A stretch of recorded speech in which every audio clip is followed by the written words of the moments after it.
Assalamualaikum warahmatullahi wabarakatuh. Apa kabar sobat sekalian? Semoga baik-baik saja. Jumpa lagi di channel Rama Remuni. Kali ini kita akan membahas berita dan masih hangat diperbincangkan, yaitu tentang kunjungan Surya Paloh di Sumatera Selatan dan juga mengungkapkan alasan tunjuk Anies sebagai capres ya. Apa saja alasannya?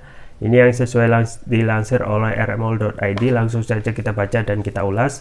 Di Sumsel, Surya Paloh ungkap alasan tunjuk Anies sebagai capres. Republik Merdeka. Ketua Umum Partai Nasdem Surya Paloh mengaku bangga dengan dukungan seluruh pengurus kader dan relawan Anies di Sumatera Selatan Sumsel yang begitu besar untuk memenangkan Nasdem pada Pileg dan Pilpres nanti. Ia pun meminta semua kader untuk satu suara memenangkan Anies Baswedan sebagai presiden di Pilpres 2024. Atmosfer dan suasana di Sumsel ini juga saya rasakan hampir di seluruh Indonesia. Itu memberikan isyarat yang jelas bahwa perjuangan kita selama 11 tahun ini tidak sia-sia untuk membawa episode baru di kancah perpolitikan negeri ini, kata Surya Paloh di Palembang, dikutip kantor berita Ermol Sumsel Minggu 20 November. Menurutnya sikap Partai Nasdem yang mengusung politik tanpa mahar dari pemilu ke pemilu diikuti dengan semangat baru dan pendidikan politik untuk membangun sistem politik di Indonesia. Jadi Nasdem ini tidak hanya melihat satu minggu, satu bulan atau satu tahun ke depan, tetapi Nasdem melihat ini untuk 10 tahun ke depan, 50 tahun ke depan, 100 tahun ke depan. Jadi kedepannya kita harus menjadi pemenang, ujarnya. Surya Paloh kemudian mengungkapkan alasan memilih Anies Baswedan sebagai calon presiden untuk Pilpres 2024. Menurut dia, Anies merupakan sosok terbaik sebagai calon pemimpin Indonesia mendatang. Inilah kenapa akhirnya Nasdem melihat sosok Anies. Kami mempunyai keyakinan Anies akan memimpin bangsa Indonesia ini dengan sangat baik, terangnya. Sementara itu, mantan anggota DPR RI yang juga fungsionaris DPP Nasdem Reni Astuti mengatakan pidato politik dan kunjungan Surya Paloh ke Palembang menjadi motivasi bagi seluruh kader Nasdem untuk meraih kemenangan pada Pileg dan Pilpres tahun 2024 mendatang. Banyak yang disampaikan Pak Ketum kepada seluruh kader ini akan menjadi motivasi bagi kader dan saya secara pribadi, kata Reni. Menurutnya Surya Paloh juga menyampaikan bahwa Nasdem menjadi partai yang harus tampil beda, termasuk keputusan politik Partai Nasdem dalam mengusung Anies Baswedan sebagai calon presiden di Pilpres 2024 mendatang. Iya. Itu ya sobat sekalian, jadi memang dalam rangkaian ya penguatan internal partai Nasdem yang saat ini memang sedang gencar-gencarnya. Dan ingat, kalau kita melihat konstelasi politik sekarang itu agak cenderung naik karena sudah dimulai dengan safari politik baik itu Nasdem dan juga Anies Baswedan. Dan memang disampaikan bahwasanya memang salah satu hal yang menjadi perhitungan adalah penilaian dari Surya Paloh termasuk dari Nasdem sendiri, bahwasanya Anies pemimpin yang bisa membuat perubahan ya. Nah, kalau kita melihat memang salah satu hal ya keuntungan dari Partai Nasdem adalah ketika memilih Anies ini aja juga merupakan yang disampaikan Anies adalah pilihan yang menanjak gitu ya, pilihan jalan untuk menanjak, yang tentu saja ada dua pilihan, jalan menurun ataupun jalan menanjak. Kalau menurun tidak akan mencapai puncak, kalau menanjak itu kita sedang menuju ke puncak ya. Jadi ini adalah pilihan yang sulit ya bagi Nasdem ya, karena ini berlawanan dengan keputusan dari ataupun keinginan dari istana yang tentu saja tidak menginginkan Anies itu menjadi satu antitesis, kemudian juga satu yang tidak sesuai yang diinginkan oleh istana. Karena yang diinginkan istana cuma dua ya, saat ini yang beredar di pemberitaan media, yaitu kalau nggak Prabowo ya Ganjar Pranowo ya. Jadi aktor boleh berganti ya, tetapi rezim itu tetap berjalan. Dan keputusan yang disampaikan atau keputusan yang diambil oleh Surya Paloh dengan menuju Anies atau mendeklarasikan Anies sebagai capres, ini benar-benar yang juga disampaikan juga keputusan yang sembrono yang memang lebih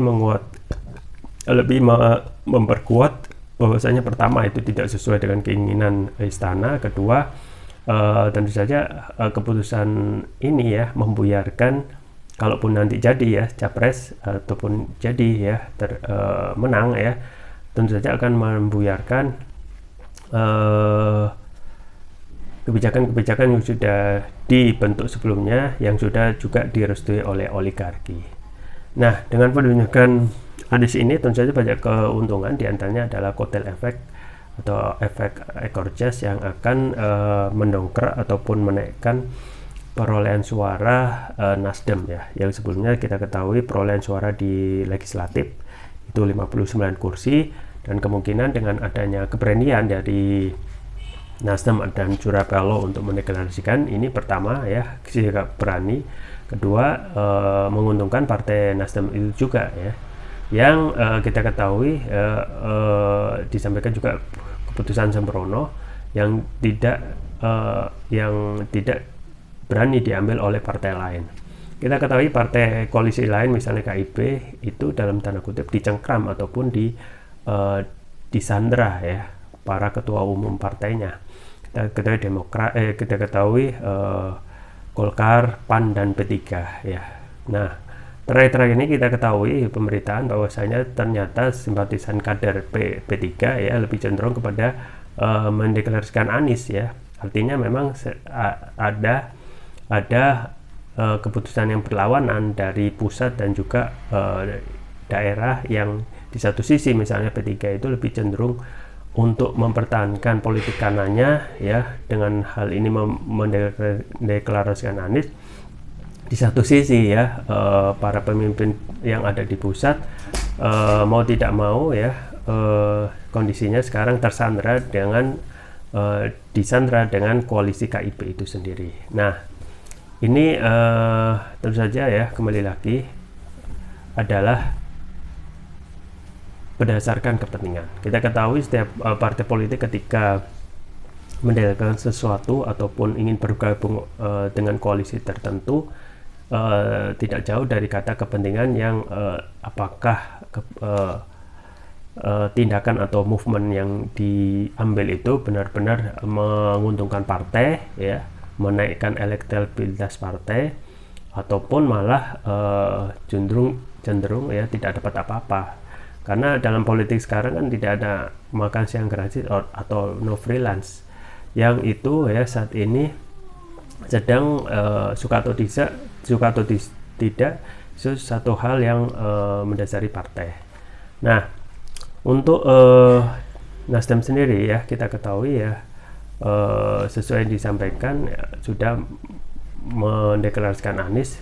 Pertama tentu saja kepentingannya adalah untuk kepentingan partai ya, dan juga disampaikan oleh Surya Paloh sendiri bahwasanya Anies saat ini tokoh yang pas ya untuk memimpin Indonesia.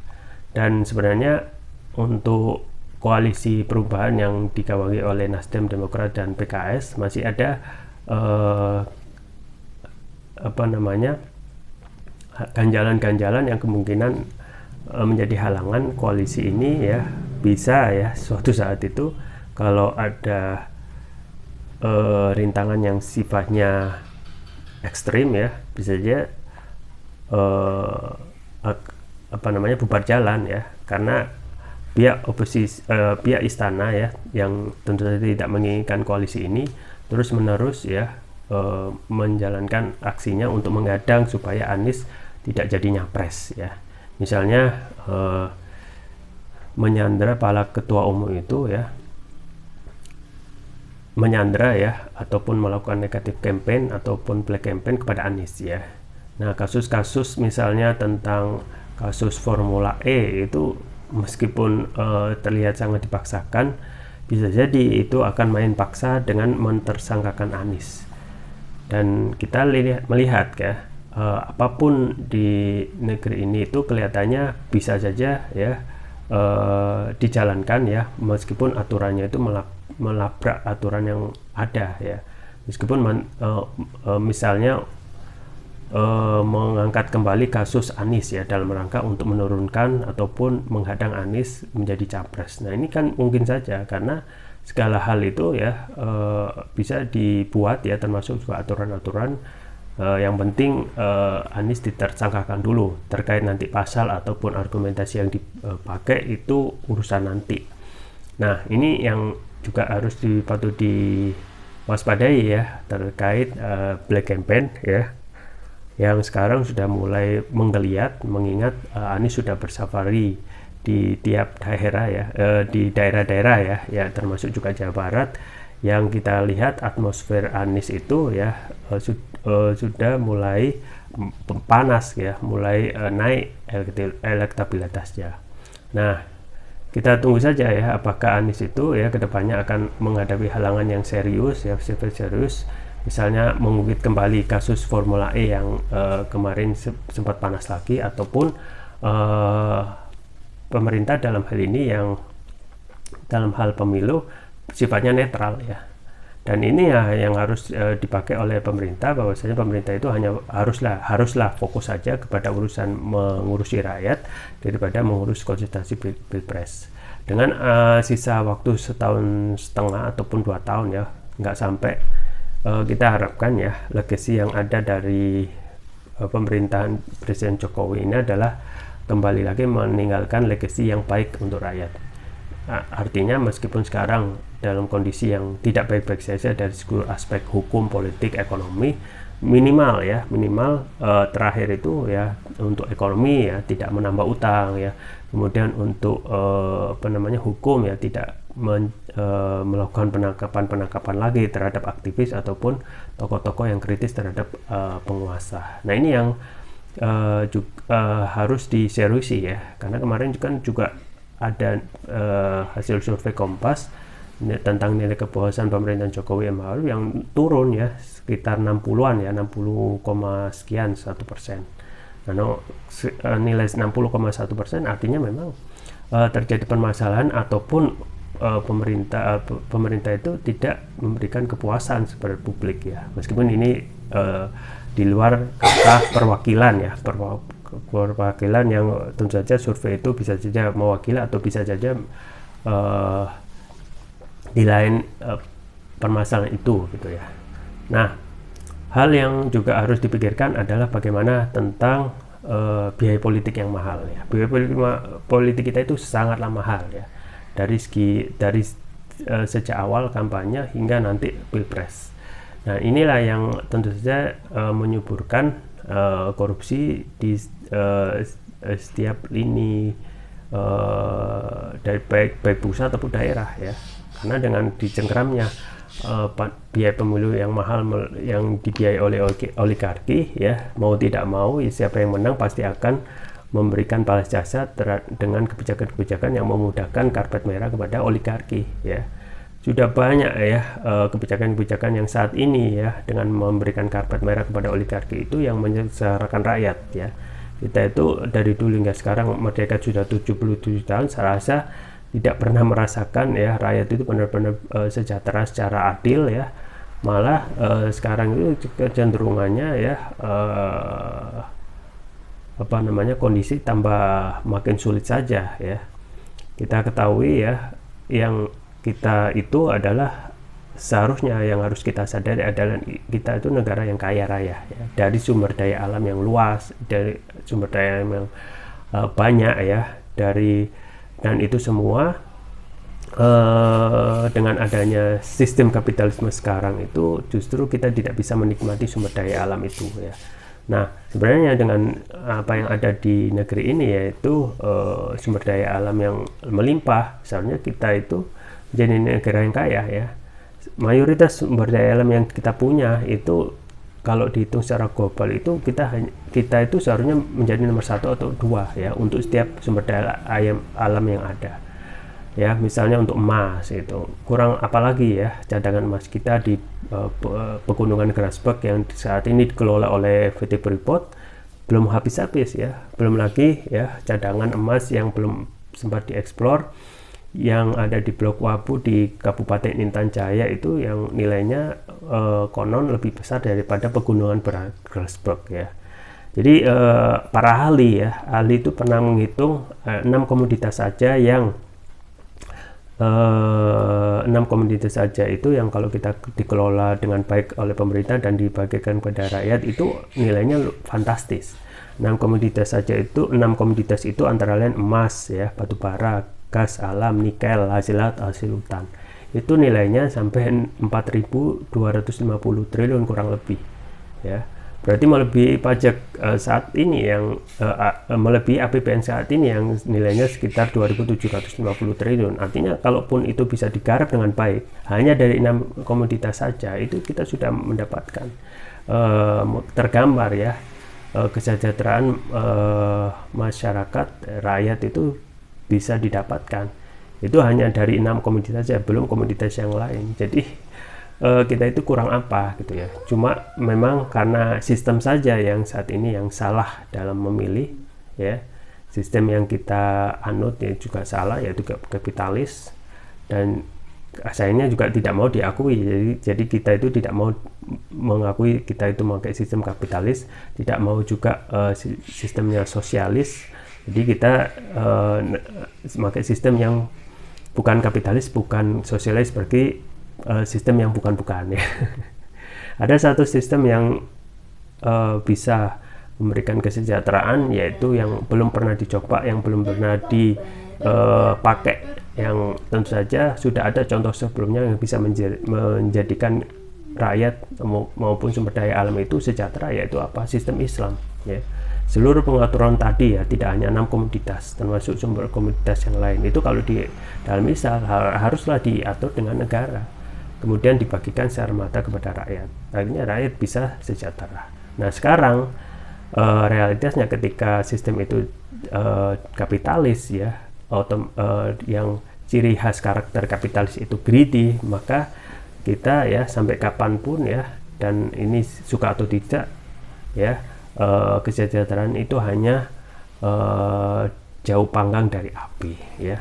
Yang kita harapkan, ya, ada kesadaran dari pemangku kebijakan termasuk juga rakyat untuk menyadari bahwasanya pentingnya sistem ini, ya, supaya sumber daya alam yang sudah ada di depan mata itu bisa benar-benar diatur secara adil, ya, melalui sistem yang namanya sistem Islam. Ya, kita tunggu saja, ya, kelanjutan konstelasi politik saat ini, yang semoga mereka sadar bahwasanya ada permasalahan yang lebih serius bagaimana tentang sistem yang sekarang dipakai yang menjadi akar permasalahan di negeri ini. Itu saja yang bisa saya sampaikan. Semua bermanfaat. Jangan lupa like, share, dan subscribe. Sampai jumpa lagi. Wassalamualaikum warahmatullahi wabarakatuh.